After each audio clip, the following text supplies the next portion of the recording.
നമ്മുടെ ഈ മാധ്യമ പ്രവർത്തനത്തിൽ നമ്മളേറെ സങ്കടപ്പെടുന്നത് എപ്പോഴാണെന്ന് ചോദിച്ചു കഴിഞ്ഞാൽ, ചെറിയ കുട്ടികൾ മരിച്ചു കിടക്കുന്നത്, അതല്ല എങ്കിൽ അവർ കൊല്ലപ്പെട്ട് കിടക്കുന്നത്, അതല്ല എങ്കിൽ അവരുമായി ബന്ധപ്പെട്ടിട്ടുള്ള വേദനിപ്പിക്കുന്ന എന്തെങ്കിലുമൊക്കെ വാർത്തകൾ ലഭിച്ചു കഴിഞ്ഞാൽ നമുക്ക് വല്ലാതെ സങ്കടമാവാറുണ്ട്. അത് ചെറിയ സങ്കടമൊന്നുമല്ല. അത്തരത്തിലുള്ള ഒരു സങ്കടപ്പെടുത്തുന്ന ഒരു വാർത്ത തന്നെയായിരുന്നു ഇന്ന് രാവിലെ നമ്മളൊക്കെ കേട്ടുണർന്നത്. മാധ്യമങ്ങളിലുടനീളം അങ്ങനെ വലിയ രീതിയിലുള്ള ചർച്ചയൊന്നും ആയിട്ടില്ല എങ്കിൽ പോലും വലിയൊരു വാർത്ത തന്നെയാണ് തൃശ്ശൂരിലെ പന്നിത്തടം, അതായത് കുന്നംകുളത്തെ പന്നിത്തടം എന്ന് പറയുന്ന സ്ഥലത്ത് സംഭവിച്ചത്. വീടിൻ്റെ 2ാം നിലയിൽ ഉമ്മയും 1.5 വയസ്സുള്ള ഒരു മകനും 3.5 വയസ്സുള്ള ഒരു മകളും കത്തിക്കരഞ്ഞ നിലയിൽ കാണാൻ വേണ്ടിയിട്ട് സാധിച്ചത്. അതായത് 28 വയസ്സുകാരിയായ സഫീനയും സഫീനയുടെ 2 കുട്ടികളും കത്തിക്കരഞ്ഞ നിലയിലാണ് രാവിലെ വീട്ടുകാർ കാണുന്നത്. അതായത് സഫീനയ്ക്ക് 3 മക്കളാണുള്ളത്. 6 വയസ്സുകാരിയായ മകള് രാവിലെ ഉമ്മയെയും തൻ്റെ സഹോദരനെയും സഹോദരിയെയും കാണാതെ താഴത്തെ റൂമിലുള്ള ഭർത്താവിൻ്റെ, അതായത് ഭർത്താവിൻ്റെ ഉമ്മയും ഈ പറയുന്നവരൊക്കെ ഒരു വീട്ടിലാണ് താമസിക്കുന്നത്. അപ്പോൾ ഭർത്താവിൻ്റെ ഉമ്മയോട് പോയിട്ട് കാര്യങ്ങൾ പറഞ്ഞപ്പോഴാണ്, പിന്നീട് നടത്തിയ പരിശോധനയിലാണ് വീടിൻ്റെ മുകൾ നിലയിലെ ബാൽക്കണിയിൽ ഈ 3 പേരും കത്തിക്കരഞ്ഞ നിലയിൽ കാണാൻ വേണ്ടിയിട്ട് സാധിച്ചത്. സത്യം പറഞ്ഞു കഴിഞ്ഞാൽ വളരെയധികം വേദനിപ്പിക്കുന്ന അതിൻ്റെ ദൃശ്യങ്ങൾ, ആ കാര്യങ്ങളൊക്കെ പുറത്ത് വന്നിട്ടുണ്ട്. അതൊക്കെ കാണിക്കുന്നതിൽ പരിമിതി ഉള്ളത് കൊണ്ട് തന്നെയാണ് ആദ്യത്തെ വീഡിയോയിൽ ബ്ലറാക്കി കാണിച്ചിട്ടുള്ളത്. സത്യം പറഞ്ഞു കഴിഞ്ഞാൽ ആ നാടിനെ തന്നെ ഈ സംഭവം നടക്കിയിട്ടുണ്ട്. എന്താണ് സംഭവിച്ചത് എന്നുള്ളതൊന്നും അവർക്കാർക്കും അറിയുന്നില്ല. കാരണം സഫീനയുടെ ഭർത്താവായിട്ടുള്ള ഹാരിസ് ദുബൈയിലാണുള്ളത്. അപ്പോൾ ഹാരിസിൻ്റെ സഹോദരൻ്റെ കുടുംബമടക്കം ഇവരുമായിട്ട് ഒന്നിച്ചിട്ടാണ് താമസിക്കുന്നുള്ളത്. എന്നാൽ കഴിഞ്ഞ ദിവസം അവരുണ്ടായിരുന്നില്ല. കഴിഞ്ഞ ദിവസം ഒരു പരിപാടിക്ക് പോയിട്ട്, ഒരു ഫംഗ്ഷന് പോയിട്ട് കൃത്യം 12 മണിക്ക് സഫീനയുടെ കുട്ടികളും ആ വീട്ടിലേക്ക് വരുന്നു. എന്നിട്ട് എല്ലാ ദിവസത്തെയും പോലെ തന്നെ അവർ മുകളിലത്തെ റൂമിലേക്ക് കിടക്കാൻ വേണ്ടിയിട്ട് പോകുന്നു. എന്നാൽ രാവിലെ 6 വയസ്സുകാരിയായ മകൾ എണീറ്റ് നോക്കുമ്പോൾ ഉമ്മയെ കാണാനില്ല. ഫാൻ ഇട്ടിട്ടുണ്ട്, ബാക്കിയുള്ളതൊക്കെ പതിവുള്ളത് പോലെ തന്നെയുണ്ട്, പക്ഷെ കാണാനില്ല. പിന്നീട് അവർ നടത്തിയ ഒരു അന്വേഷണത്തിലാണ് ബാൽക്കണിയിൽ ഇവരെ കത്തിക്കരിഞ്ഞ നിലയിൽ കാണാൻ വേണ്ടിയിട്ട് സാധിച്ചിട്ടുള്ളത്. ഇതിൽ ഏറ്റവും സങ്കടപ്പെടുത്തുന്ന കാര്യം എന്ന് പറയുന്നത് 2 കുട്ടികളാണ്, ചെറിയ കുട്ടികളാണ്, സഹോദരനും സഹോദരിയും. ഇതിനേക്കാൾ വലിയ സങ്കടം എന്താണുള്ളത്? ഈ സഫീനയുടെ പ്രായമാവട്ടെ വെറും 28 വയസ്സേ ഉള്ളൂ. അപ്പം എന്താണ് സംഭവിച്ചത് എന്നുള്ളതിനെ കുറിച്ചിട്ടുള്ള ഒരു ഐഡിയയും ഇതുവരെ പുറത്തു വന്നിട്ടില്ല. എന്നാൽ നമുക്ക് ലഭിക്കുന്ന റിപ്പോർട്ടുകളെ കുറിച്ചിട്ട് പറയുകയാണെങ്കിൽ ഇതൊരു ആത്മഹത്യ എന്ന് അന്വേഷണ സംഘം സ്ഥിരീകരിച്ചിട്ടുണ്ട് എന്നുള്ളതാണ്. ഇപ്പം നോക്കുക, ഒരു ആത്മഹത്യ എന്നുള്ള ലേബിളിലേക്ക് പോകാൻ എന്തെങ്കിലുമൊക്കെ കാരണമില്ലാതെ സ്വാഭാവികമായിട്ട് പോകില്ല. പക്ഷെ എന്നെ ഇവിടെ പിടിച്ചു കുലുക്കുന്ന ഒരു കാര്യം എന്ന് പറയുന്നത് ഇവർക്ക് എങ്ങനെ തോന്നി എന്നുള്ളതാണ്. കാരണം എങ്ങനെ ഇതിന് സാധിക്കുന്നു എന്നുള്ളതാണ്. ചെറിയ 2 പൈതൽ, അല്ലെ, 2 കുട്ടികൾ, അവര് മാതാവ് സ്വാഭാവികമായിട്ടും അവരെ കൊണ്ടുപോകുക, നാളുകളിൽ ഞാൻ ഇല്ലാതായി കഴിഞ്ഞാൽ അവർക്കാരും ഇല്ലാതായി പോകും എന്നുള്ള ഒരു ലക്ഷ്യത്തോടെ തന്നെയാണ് അങ്ങനെ ചെയ്യാറുള്ളത്.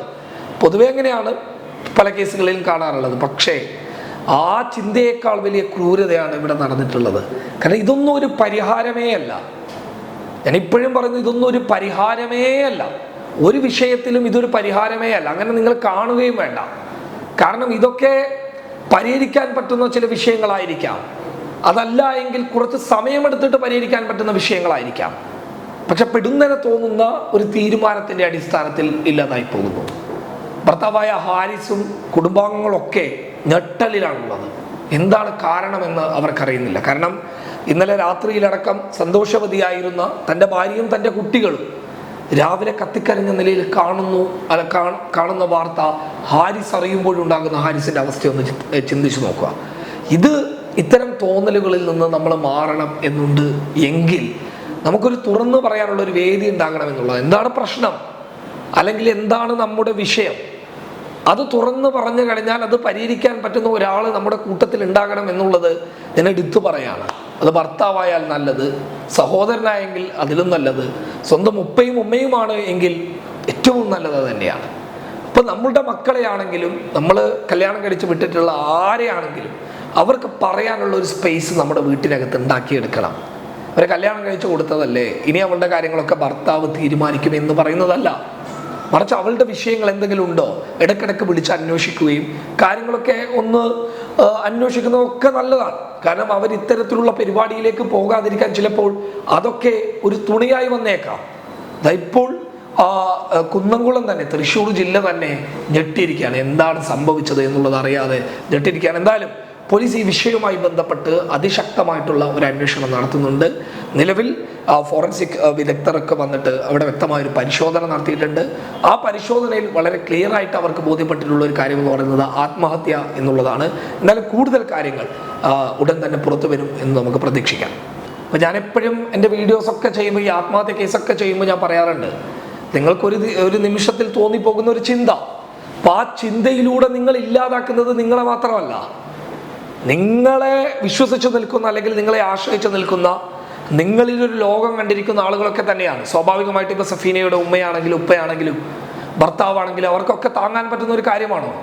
ഒരിക്കലുമല്ല. ഭാര്യ മാത്രമല്ല, 2 മക്കളും കൂടി നഷ്ടപ്പെട്ടിരിക്കുകയാണ്. ഏത് പിതാവിനാണ് താങ്ങാൻ വേണ്ടിയിട്ട് സാധിക്കുക? ഏത് പിതാവിനാണ് സഹിക്കാൻ വേണ്ടിയിട്ട് പറ്റുക? ഇതൊക്കെ കേവലം ഒരു നിമിഷത്തെ ഒരു വലിയ വിഷയത്തിൽ നിന്നുള്ള രക്ഷപ്പെടൽ എന്നുള്ള രീതിയിൽ ചെയ്യുന്ന ഒരു കാര്യമാണെങ്കിൽ പോലും നിങ്ങളോ രക്ഷപ്പെടുന്നില്ല, മറിച്ച് നിങ്ങളുടെ കുടുംബമോ രക്ഷപ്പെടുന്നില്ല. അവരൊക്കെ എന്നും വേദനയുടെ, അവർക്ക് ജീവിതത്തിൽ ഒരിക്കലും വായിച്ചു കളയാൻ പറ്റാത്ത ഒരു വലിയ ഒരു ദുരന്തമായിട്ടത് മാറുകയാണ്. ജീവിതത്തിൽ ഒരിക്കൽ പോലും അവരുടെ ജീവിതത്തിൽ ഒരു വലിയ സന്തോഷം വന്നു കഴിഞ്ഞാൽ ആ സന്തോഷത്തിനിടയിൽ വില്ലനായി വരുന്ന ഒരു അവസ്ഥ, ഒരു വിഷയമായിട്ട് ഇത് മാറുന്നു. അപ്പം ഈ കാഴ്ച കണ്ട ആളുകളുടെ അവസ്ഥ എനിക്കറിയുന്നില്ല. കാരണം അതിൻ്റെ വീഡിയോസൊക്കെ പുറത്തു വന്നിട്ടുണ്ട്. ബാൽക്കണിയിൽ ഇങ്ങനെ കത്തിക്കരഞ്ഞു നിൽക്കുന്ന മൃതശരീരങ്ങളുടെ ഒരു ചിത്രം, അതിൻ്റെ വീഡിയോസ് നമുക്കത് കാണിക്കാൻ പറ്റുന്നില്ല, അത് ബ്ലർ ചെയ്തിരിക്കുകയാണ് ഞങ്ങൾ. ഇത്തരത്തിലുള്ള വളരെ ദയനീയമായ ഒരു അവസ്ഥയാണ് സംഭവിച്ചത്. അപ്പോൾ ഇപ്പോഴും ഞാൻ എടുത്തെടുത്ത് പറയുന്നൊരു കാര്യം എന്ന് പറയുന്നത്, കേരളത്തിലുടനീളം ഇത്തരത്തിലുള്ള സംഭവങ്ങൾ നടക്കുന്നുണ്ട്. നിങ്ങൾക്ക് പറയാനുള്ളൊരു സ്പേസ് ചിലപ്പോൾ ആരും ഉണ്ടാക്കി തന്നൊന്നും വരില്ല, നിങ്ങൾ ഉണ്ടാക്കിയെടുക്കണം. കാരണം നിങ്ങൾക്ക് പറയാനുള്ള ഒരു സ്പേസ് ചിലപ്പോൾ ആരെങ്കിലും ഉണ്ടാക്കിയിട്ടൊന്നും ഉണ്ടാവില്ല, മറിച്ച് നിങ്ങളായിട്ട് അത് ഉണ്ടാക്കിയെടുക്കേണ്ട സാഹചര്യമുണ്ട് എങ്കിൽ അത് ഉണ്ടാക്കിയെടുക്കണം. കാരണം അത് നിങ്ങൾക്ക് വേണ്ടിയിട്ടാണ്, നിങ്ങളുടെ മക്കൾക്ക് വേണ്ടിയിട്ടാണ്. ഈ വാർത്ത കേട്ട് കഴിഞ്ഞാൽ ആരാണ് സങ്കടപ്പെടാതിരിക്കുക? 1.5 വയസ്സുള്ളതും 3.5 വയസ്സുള്ളതുമായിട്ടുള്ള കുട്ടികൾ ഉമ്മയോടൊപ്പം വെന്ത് മരിച്ചു അല്ലെങ്കിൽ കത്തിക്കരിഞ്ഞു. അത് ഏതെങ്കിലും ഒരു അപകടത്തിലൂടെയല്ല, മറിച്ച് മനഃപൂർവ്വമുള്ള ഒരു ആത്മഹത്യ പോലെയുള്ള ഒരു സംഭവത്തിലൂടെ. അങ്ങനെ പറയുമ്പോൾ തന്നെ താങ്ങാനാവുന്നില്ല. അപ്പം ഇത്തരത്തിലുള്ള സംഭവങ്ങളിൽ നിന്ന് നമ്മുടെ മക്കളെ, നമ്മുടെ കുടുംബത്തെ രക്ഷപ്പെടുത്തണം എന്നുണ്ട് എങ്കിൽ ജാഗ്രത പാലിക്കേണ്ടത് നമ്മൾ ഓരോരുത്തരുമാണ്. കല്യാണം കഴിച്ച് വിട്ടിട്ടുള്ള മക്കളെയും അതുപോലെ തന്നെ ബാക്കിയുള്ള ആളുകളുടെയൊക്കെ സഹോദരിമാരുടെയൊക്കെ വിഷയത്തിൽ വളരെ ക്രിയാത്മകമായിട്ടുള്ള ഒരു ഇടപെടൽ നടത്തിക്കഴിഞ്ഞാൽ ഒരു പരിധി വരെയൊക്കെ ഇത് ചെറുത്ത് തോൽപ്പിക്കാം. പക്ഷേ എല്ലാവരും എല്ലാം തുറന്നു പറയണം എന്നൊന്നുമില്ല. അപ്പം തുറന്നു പറയാൻ പറ്റുന്ന ആളുകളായി നമ്മൾ മാറണം എന്നുള്ളതാണ്. അത്ര ഇതിനൊരു പരിഹാരമുണ്ട്. കാരണം എല്ലാ ആളുകളും എല്ലാ ആൾക്കാരോടൊക്കെ കഥകൾ, അവരുടെ അവസ്ഥകളൊന്നും തുറന്നു പറയണമെന്നൊന്നുമില്ല, മറിച്ച് അവർക്ക് തോന്നണം ഇവരോട് തുറന്നു പറഞ്ഞു കഴിഞ്ഞാൽ പ്രശ്നം പരിഹരിക്കപ്പെടും എന്നുള്ളത്. അപ്പം ഞാൻ പറഞ്ഞു വരുന്നത്, ഇത്തരം വിഷയങ്ങളിൽ നിന്നൊക്കെ രക്ഷ നേടണം എന്നുണ്ട് എങ്കിൽ നമ്മുടെ വീട് ഒരു തുറന്നു പറച്ചലിനുള്ള ഒരു സ്പേസ് ആയിട്ട് മാറണം എന്നുള്ളത് തന്നെയാണ്. News desk public Kerala.